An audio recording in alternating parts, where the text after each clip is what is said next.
Hey, good afternoon, everyone. Mike Vukovcan here on my initial broadcast on Pittsburgh Sports Live, downtown studios. Dan Kongursky holding my hand along the way, so I appreciate of that, and I'm excited to do this. Some of you might know me with my Pittsburgh Sports Now site and behind the scenes. Now I'm going to try to jump into front of the camera and express some of my opinions over the years. I've gotten into, I'm a guy that likes to express my opinion on Twitter, so now I'll get a chance to do it here on the mic. And this week there's plenty of stuff to talk about. For the next half hour, we're going to get into LeVeon Bell. Everyone knows about that soap opera. We're going to get into, we're going to hear from Chris Carter, who has an interesting take on that. Also, can this relationship be repaired?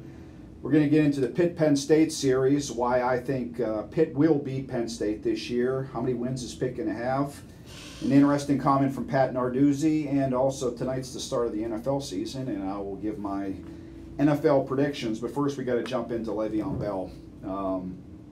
When I got home last night, I was out in the afternoon. I got back, and of course, I jumped on Twitter right away. And all the beat writers in town and across the country putting up LeVeon Bell's comments, and I was stunned. And that's not an overstatement on my part. I couldn't believe what some of the players were saying. At first, I checked some of the accounts to make sure they weren't fake accounts, because normally in this business, I was over on the TV side for 20 years. I know what goes on in the locker rooms, what's said. That stuff doesn't come out. When you're talking about a guy as high profile as LeVeon Bell, teammates might tell a guy off the record they don't want their name attached to it. 99.9% of the time, that stuff stays in-house. It didn't this time, and I think it's because the players are sick of his act. And a big thing was I couldn't believe Ramon Foster. He's the Steelers player rep. For the Steelers player rep president to come out talking about another guy complaining about his salary, that's big.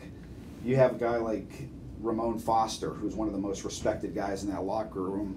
You have Marquise Pouncey, who's probably aside from Ben Roethlisberger, the biggest leader on the Pittsburgh Steelers, and a guy that Mike Tomlin respects as much as anybody. He came out and just ripped LeVeon Bell. It's interesting. I think the thing that makes this thing interesting is the fact that the two different sides, and you have all the former players. Some are taking the Steelers side, the player side. Some are taking LeVeon Bell's side. Guys that are taking LeVeon Bell's side, you have Bucky Brooks of the NFL Network. He said 26 teammates crossed the line with their jealousy and their hot takes. Louis Riddick, former Pitt's Panther and ESPN now, he was very critical of the Steelers players for being jealous. Maurice Jones-Drew of the NFL Network, he ripped him. T.J. Ward said, "How you hate on your brother like that? They should be ashamed to have publicly announced those comments." You have that side, but then you also have Chris Carter. We all know how outspoken Chris Carter is over the years, and this morning on his show on FS1 with Nick Wright, he had a different take, and here it is. The best out of your player, but we have heard countless coaches talk about being careful about the number of touches their running backs have, especially if you have a long-term investment with them. You don't think that's been a subject of conversation, the 380 touches during a season, about worried about the guy's long-term future, especially if he's a big asset that you have long-term investment in? The truth of the matter, Nick, is I'm sick of L. Bell, all right? Either sign the contract and come in or just shut up. All right? Don't tell your teammates something and not be dependable. What about that? Forget about the carries. What about what I told you is true? I'm going to be able to keep my word on what I told you, and then now have your agent. His agent hadn't said nothing all this time. L. Bell's been speaking for himself. Now he throws his agent out there as if his agent is the best representation, what's best for the Pittsburgh Steelers. Because your agent represents the business. What you tell your fellow guy, I played with 7 guys in the Hall of Fame, and my word was my bond to them. When it's time to go to work, I'm getting ready to go to work. I ain't going to be sitting around talking about, well, how many bricks am I lifting today, buddy? How many bricks am I lifting? How many are you lifting today? No, when we sign that contract, we sign up to do our absolute best, not for the coach, not for the organization, but for that dude next to me, to make sure he don't get hurt. That's the issue here. Le'Veon Bell has made this about Le'Veon Bell. It's been said many times, the NFL, football is the ultimate team sport, and Le'Veon Bell, for the last 2 years, has made this about 26 instead of the 53 guys on the Pittsburgh Steelers, and frankly, that has a lot of the players in the room upset. Question now is, can this be repaired? Clarence Hill, a longtime writer beat writer for the Dallas Cowboys, wrote about it today, and he doesn't think it can be. He said, how can he walk back into that room? AB and Ben got their money, and the players are mad at Bell for wanting to get paid. I think they're mad because Le'Veon Bell gave his word since last year and leading up to this year, telling everyone, hey, I'm going to do what I did last year. When it's time to report, I'm not going to take part in OTAs and all that stuff for possibly getting injured. When it comes time to play, I'll be there, I'll play, I got your back. He didn't have their back. He's still not there, and that's what has them mad, has the organization upset. If they'd have known this, if he'd have said, we'll see, or maybe gave some sort of hint that maybe he did that, maybe the Steelers take a different direction in the offseason as far as maybe getting a more veteran back as opposed to James Conner. Nothing against James Conner. We'll see how he does, but there's a chance that the Steelers maybe went out and got somebody else if they knew that, Le'Veon Bell wouldn't show up for the first 8-10 games of the season. That's what probably has those guys upset, and the players, he probably told them off the record or text or whatever, I'll be there, don't worry about it. And things changed. What changed? Possibly all the guaranteed money that guys like Aaron Donald, Khalil Mack got. Those guys got paid big time, and they're the top of their position in the NFL. Le'Veon Bell believes he is, and he says, hey, I've already had 2 knee injuries. If I get a third, I'm probably done. He wants his money. So I think it's going to be a disaster for the Steelers all season. Not maybe disaster, maybe that's the wrong word, but it's going to be I used before, it's a circus, it's a soap opera. Can you imagine this year the press conferences with Mike Tomlin? He's going to get so annoyed if he has to talk about this every week. All the players in the locker room are going to have to talk about this every week. And then, you're going to have the issue of the fans at Heinz Field. I was talking last night with Andrew Filipponi, and we were talking about what player did the Steelers fans just outright boo. Who's the last guy that they outright booed at Heinz Field? And I don't care what happens here. I think Le'Veon Bell, people say people forget about it, blah, blah, blah. I don't think so. I think you're going to have your portion of the Steeler fan base at Heinz Field this year. Le'Veon Bell is going to be target number 1 no matter what he does. I was thinking maybe it was Cordell Stewart. Obviously, we know that whole story. But he was the last guy that I can remember that fans just didn't, and that was just for on-field performance as far as they didn't think he was very good. Pittsburgh fans are very protective of their team as far as the Steelers go, and when they see a guy that they think is going to be greedy, like Le'Veon Bell appears to be, although, if you're in his shoes, you might do something different. I think it could get ugly at Heinz Field this year, and will that carry over onto the field? Who knows? I guess it could depend on when he returns. So, were the Steelers smart not investing in him? I think so. I just think the guy's been too unreliable. Not even counting this, between not being there for the beginning of the season, injuries that obviously weren't his fault, but they happened. His social media tirades with fans, his rap, he's just not a guy that you want to, I don't believe that you can count on. Here are a couple other graphics, or not graphics, but stats. Do you need a great running back to be a Super Bowl team? I don't think so. I really don't. I think you need a great quarterback, which they have. You need a really good defense, which we'll see if they have. I don't think you need what running back. Here's a stat. 7 of the last 10 Super Bowl winners didn't have a 1,000-yard rusher.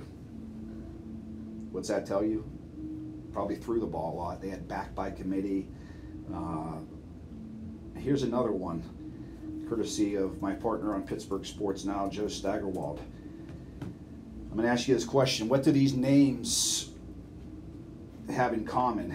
Antoine Smith, Michael Pittman, Joseph Adai, Willie Parker, Mike Bell, Brandon Jackson, Ahmad Bradshaw, Marshawn Lynch, C.J. Anderson, LeGarrette Blount.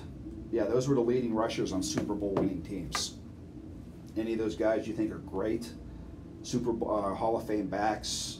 Not even close. So I'm not trying to diminish the value or how good LeVeon Bell is, because he's a great back.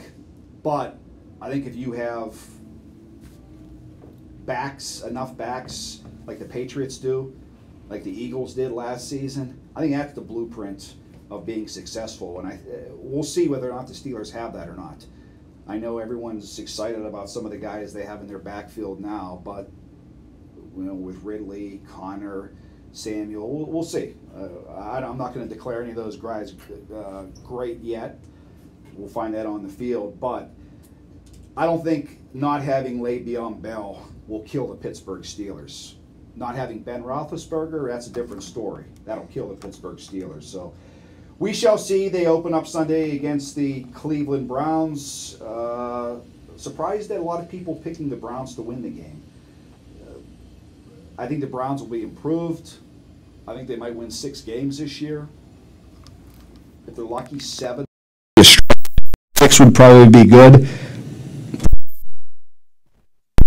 First week of the season.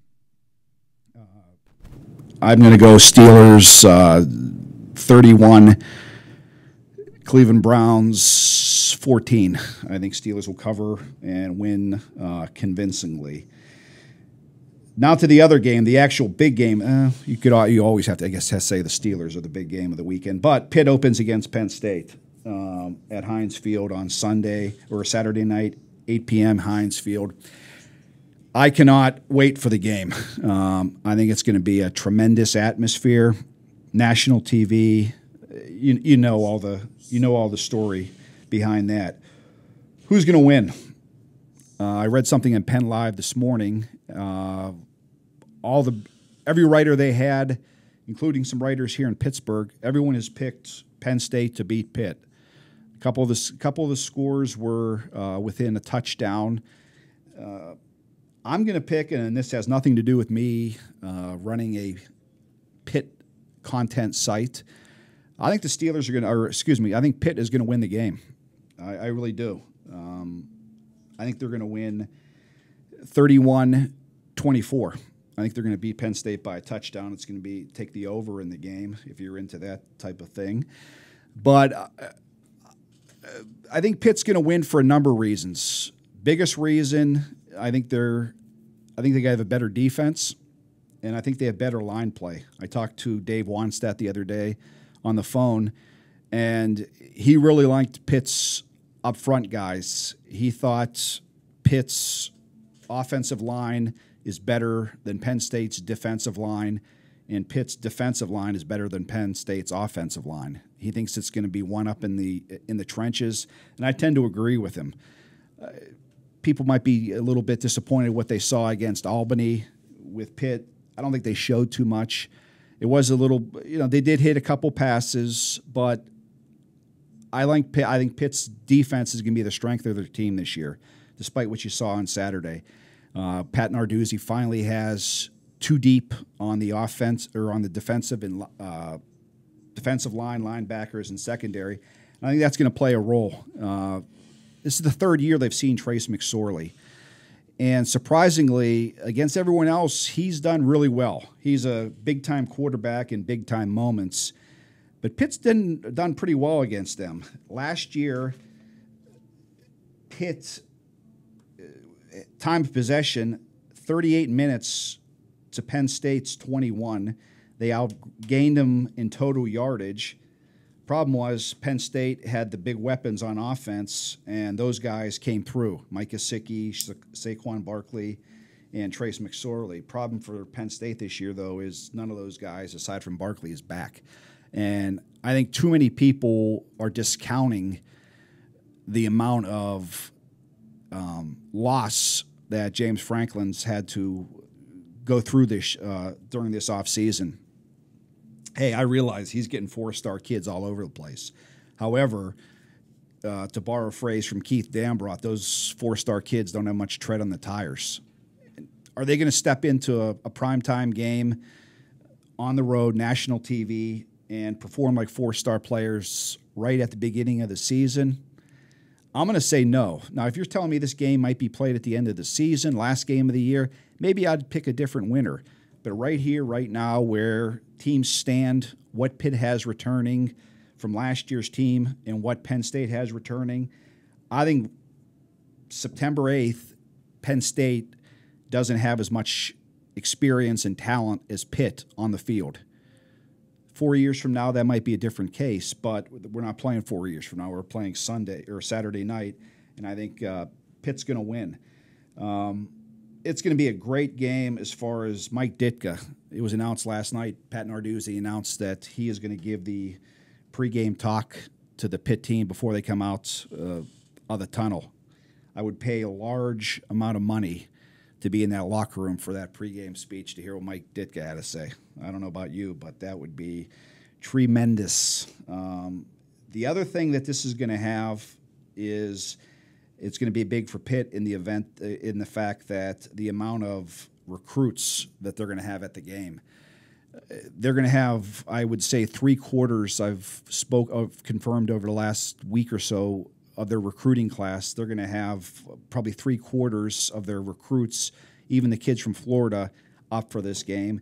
But they're also going to have kids that they're recruiting. MJ Devonshire from Aliquippa. They're going to have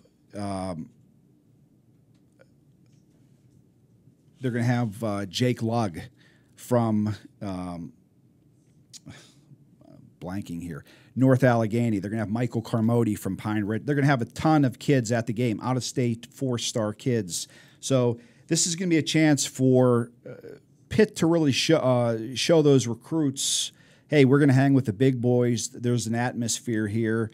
And it's a good game for them to go to. Now they got to do it on the field, and I really do think they will. And I think it's going to lead to big things. This win for Pitt, I think, would propel them for a big start. Another thing that I got a lot of grief from some of the readers, especially on the other side of the state, was that I picked Pitt to start the season 6-0. Yeah, they haven't done that. That would be their best start since 1983. Hey, people associated with the Pitt athletics, they have a tendency to be negative. Nothing good can happen to them. They always look for bad things to happen. They got to start having a different mindset, and I think this is going to do that. I think Pat Narduzzi has things on the right track here with this team. I really do. And I think this is going to be the start of a good stretch here of seasons for them. To start the season, their two biggest games, or toughest games, will be Saturday night, obviously, and then in a few weeks against Central Florida. But other than that, I really don't see a tough. I don't want to say they don't have a tough schedule, but it's not challenging as far as what they play in the back half. In the back half, they have Virginia Tech, they have Miami, they have Notre Dame, they have Duke. Your competition's up. Now the first 6 games of the season, they play North Carolina, they play Syracuse, they play Virginia, they beat Albany, and then you got Central Florida and Penn State. So if they beat Penn State, I really do believe I think they're going to start 6-0. I really do, and we'll see what happens. I could be wrong, and I'm sure Saturday night, if Pitt goes down, I will be getting a ton of messages reminding me how wrong I was. But we'll see what happens. But I think this is a big year. some players to watch for Pitt this year. Obviously, Trace McSorley. The only thing that worries me a little bit about him is the amount of hype he's getting and attention he's getting for being so young. Do I think he's going to be a really good quarterback? Yes. I'm a little worried at how everyone is expecting him to be great right away. Sometimes that happens to some players. Sometimes it takes a season and a half for them to fully develop. We've seen signs from Kenny Pickett that he's going to be that type of player, and I expect big things out of him. Running back, I think they have 4 good backs. They're going to be really good. A.J. Davis, he started to get some carries on Saturday. Narduzzi's starting to get a little bit more comfortable with him. And as far as the receivers go, a lot of people are worried about that position because they have no one established aside from Tazier Mack, who was a transfer. I think one of the young guys from Florida is going to step up, whether it be Michael Smith, whether it be Shockey Jaquez Louise, or Dontavius Butler. I think one of those guys are going to step up. Right now, I'm assuming from the depth chart that was released on Monday that Butler's showing a lot to the coaches because he moved up to the starting role after one game. Aaron Matthews started week 1 against Albany. Butler is going to, at least on paper, is slated to start on Saturday night against Penn State. So he must be showing them something. And I really like he was a guy that people talked about last year until he got injured, and he could be showing something. You got him. You have Trey Tipton. I think the receivers are going to be better than people expect, and I also think that Kenny Pickett is going to make the receivers maybe a little bit better than they are. That's what good quarterbacks do. You make the players around you better, and I think he's going to do that with his receiving core. So we'll see what happens. I'm picking Pitt to win, and I'm sticking with it. NFL season starts tonight. Falcons go to the Super Bowl champs, Philadelphia Eagles. It's a 2.5-point spread. It's a low spread, but that probably has to do with the fact that Philadelphia is missing a lot of players, including their star quarterback Carson Wentz, although Nick Foles last year let him do a Super Bowl. I like the Falcons tonight, if that matters. I just think right now they're the better team. I think a lot of the Eagles players didn't play most of the preseason because of injuries and such, but I do like Philadelphia to win their division. Here are my quick picks as far as season predictions. Let's start with the NFC first. I'm going to go with, what do I got here? I'm going to go with the Eagles, the Vikings, the Falcons, the Rams to win the divisions. 2 wild cards will be Green Bay and the Saints. AFC, New England, Houston, San Diego. And I'm going to hear about this. I'm picking the Bengals to win the division. I'm going to pick the Bengals to win the division. I think all this soap opera within the Steeler offices is going to be an issue this season. But I do think the Steelers and Jacksonville will be the 2 wild card teams out of the AFC. So we'll see. I'm not going to go beyond that. Those are my playoff teams. Wild card Steeler, Jacksonville, Green Bay Saints, and then I think Bengals are going to be good. I really do. I think this is going to finally be the year that they put things together. Marvin Lewis was thought to be gone. He surprisingly came back, and I think the Bengals are going to be very, very good this year. We're going to move on to one topic here with the Pirates, and that's Pirates right now. They swept the Reds. That's no big accomplishment considering how pathetic the Reds are. But they still beat teams they had to beat. Now they take on the Marlins this weekend, which is another bad team. So it shouldn't be surprising if the Pirates win 2 or 3 of those games. But right now the Pirates are 2 games under 500. Are they going to get to the 500 mark and above? Looking at the rest of the schedule, I don't think so, just because of they're playing a lot of playoff contenders. They're going to play the St. Louis again. They're going to play Milwaukee. They're going to play the Cubs. They're playing against teams that have something to play for.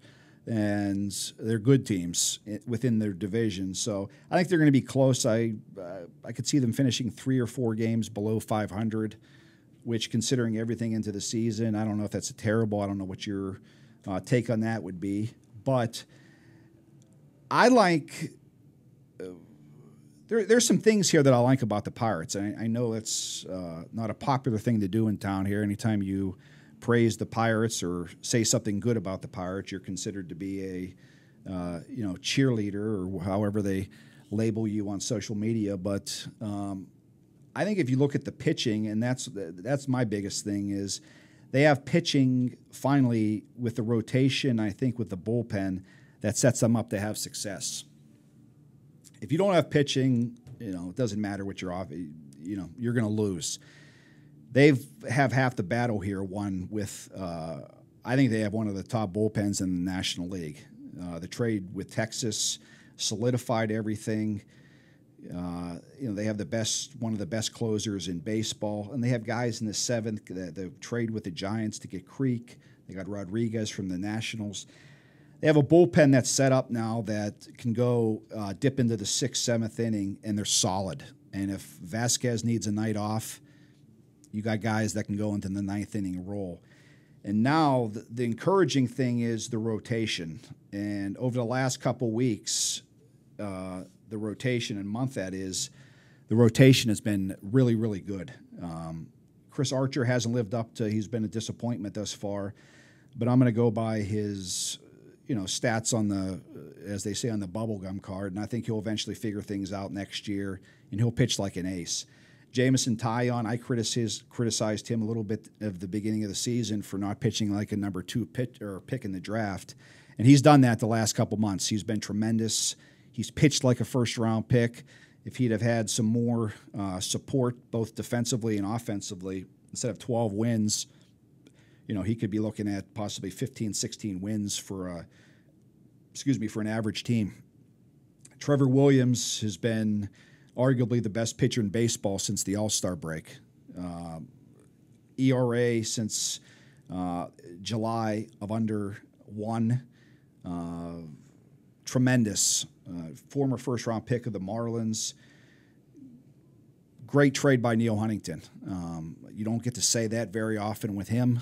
He's gotten his share of criticism, some rightly so, some people like to pile it on, but he got the Trevor Williams trade right. And he looks like a guy right now, you can only go by what he's doing now, and right now he looks like he's performing like a first-round pick. And that is very encouraging for the future. If you have Archer as your 1, if you have Taillon as 2, you throw Musgrave and Williams at 3 and 4. That's probably where they slotted to be. They got 5. You got a rotation there, and that's not even counting their top prospect, Mitch Keller, who's in AAA, and he's probably going to be here next year. So, what are they going to have to do in the offseason? We're 20-some games from the end of the baseball season, but they're going to have some money to spend. They got rid of David Freese. I don't see Jordy Mercer returning. I think they'll find a way to get rid of Francisco Cervelli. I think it's time that Diaz plays every day, and I don't think that's a bad move. I don't think it would be it wouldn't be a they shouldn't be ripped for it. I think they have someone there that's shown that it's his time to play, just like it is with Adam Frazier at second base, meaning Josh Harrison will probably go. So they're going to be getting rid of a lot of salary, which means that theoretically they'll have money to put back in. Whether they do it or not, we'll see. But they're going to have to spend something, and the positions they're going to do that for. Third base, I think that's their biggest need in the offseason. Colin Moran, he started out okay, but he just doesn't have enough power or hit high enough average to be an everyday third baseman. I think he might be a nice piece off the bench, which they need as well, but I don't know that he's a starting third baseman. And then they got to figure out what they're going to do out in left field. Are they going to bring back Corey Dickerson, or are they going to go out and try to find a bigger bat? Those are, I think, the two biggest things for the Pirates, because I think Bell, they can't give up on him yet.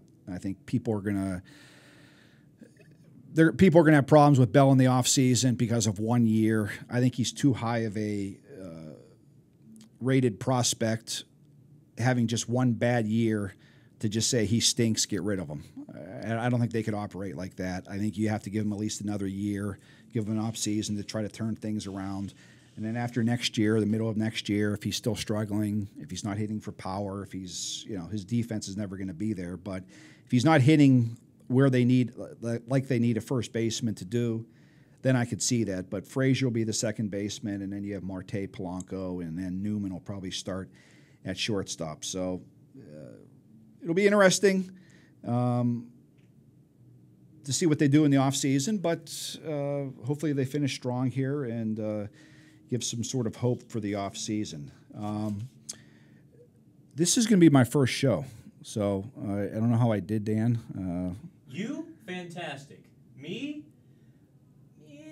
Well, I appreciate it. Dan is the radio expert here, and I'm... Well, don't say that, because the first 12 minutes, the sound wasn't plugged in. So they didn't hear me? They could hear you, but only on the echo. Oh. Hey, this is a work in progress here. The good thing about this is all of our initial shows, when you see them next week and a month and 2 months from now, they're going to be a hell of a lot better than they are right now. We're getting things together here. We're into a new building. We're figuring out the equipment. We're doing everything. We're going to get shows here. But a big thing we need you guys to do, we appreciate you watching us, but we need you to follow us on Twitter at Pittsburgh Sports Live. But most importantly, we need you to subscribe to us on YouTube. Doing that allows us to get more people watching, more views, which in turn allows us to do a lot more things. Each of us are going to have some daily shows here, but the thing that we're really excited for are the post-game shows that we'll eventually get into. Pre-game shows, we'll make sure you know about that, but also the breaking news stuff as it happens. So when hockey stuff happens from the rink or after the game, instead of waiting for your newscast at 11 o'clock or whatever, we're going to try to have video up or whatever, or our guys at the scene commentating on what's happening, if there's a trade. Same thing with Pitt, Penguins, Steelers, all that. That's what I think is real exciting about what we're doing, and hopefully something that you'll be loyal to us. Check us out. Give us a chance here, because I think we're on to something. We're building something, and as our slogan goes, we're trying to give you sports like it is in 2018, not in 1998, and hopefully we're on the road to doing that. This is my initial show. I hope I babbled okay, but promise next time will be better, and we will see you a week from today here on Pittsburgh Sports Live. Thanks, everyone.